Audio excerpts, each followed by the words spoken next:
O livro do profeta Joel é uma curta coleção de poemas proféticos que são poderosos e intrigantes. Joel é único entre os profetas por algumas razões. Primeiro de tudo, não há indicação explícita de quando esse livro foi escrito. É mais provável que no período de Esdras-Neemias, após o retorno do exílio, porque ele menciona Jerusalém e o templo, mas parece que não há reis. Também é único, já que Joel está claramente familiarizado com muitos outros livros das Escrituras.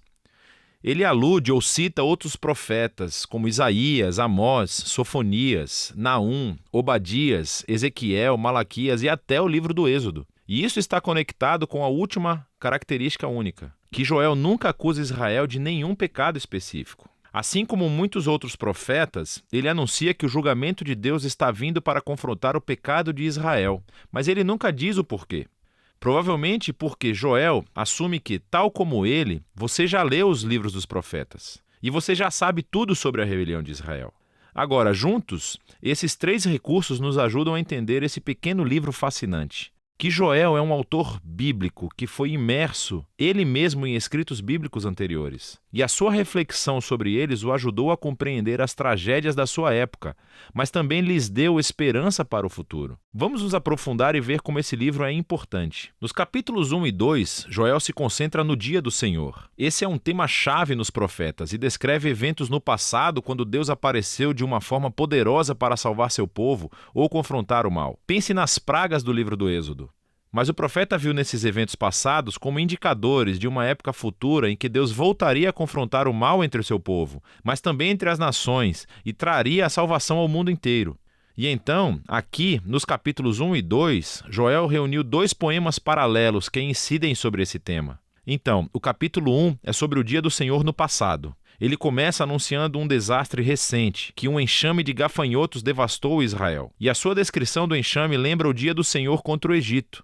Lembre-se da 8ª praga de Êxodo, no capítulo 10.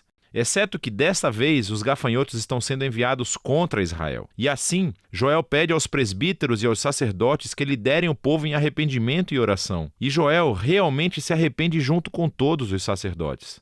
O capítulo 2 vem junto e tem o mesmo conceito poético e fluxo de pensamento. Então, Joel anuncia outro dia do Senhor, exceto que desta vez é no futuro e não no passado. Há um desastre iminente vindo sobre Jerusalém. E ele começa descrevendo o que parece ser uma outra onda de gafanhotos, mas ele usa imagens militares e cósmicas. Assim, os gafanhotos se tornam o exército de Deus, como cavalaria e soldados que marcham e destroem tudo em seu caminho. E o sol escurece e a terra estremece. E Joel diz que o dia do Senhor é terrível. Quem pode suportá-lo?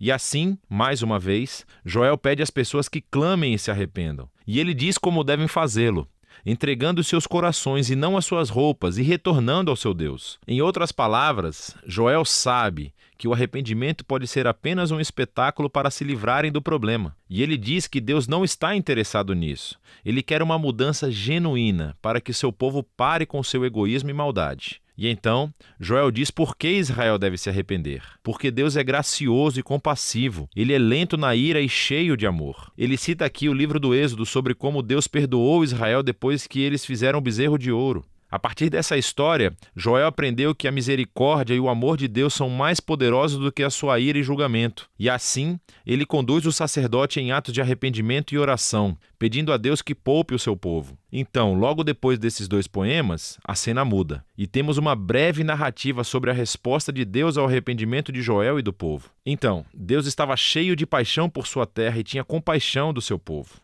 E Deus diz que ele vai reverter os efeitos devastadores desse dia do Senhor e transformá-lo de julgamento em salvação. Então, primeiro ele vai derrotar os invasores ameaçadores, que eram presumivelmente os gafanhotos, e ele desviará todos eles para a sua própria ruína. Então, ele vai restaurar a terra devastada e trazê-la de volta à vida, tornando-a abundante mais uma vez. E, finalmente, Deus diz que vai trazer a sua presença divina entre o seu povo. Ela se tornará real e acessível a todos. Agora, até esse ponto, os poemas contam uma história poderosa sobre Joel liderando Israel para ver como o pecado deles levou ao desastre e ao julgamento divino, e que, com o Deus da misericórdia, sempre há esperança. Mas Joel vê em todos esses eventos passados uma imagem do futuro dia do Senhor. E assim, na seção final do livro, Joel escreve mais 3 poemas que correspondem à resposta de 3 partes de Deus. E ele entrelaça imagens de outros livros proféticos e expande tudo para uma visão de esperança para toda a criação. E então, primeiro, a esperança da presença de Deus entre o seu povo se expande em uma promessa sobre como um dia no futuro o próprio Espírito de Deus, a sua presença na vida pessoal, preencherá não apenas o templo, mas todo o seu povo. E aqui Joel está usando as promessas de Isaías, Jeremias e Ezequiel, que o Espírito de Deus viria para transformar e capacitar seu povo, para que eles possam verdadeiramente amá-lo e segui-lo. Joel, então, pega a promessa de Deus de que ele confrontará o invasor ameaçador.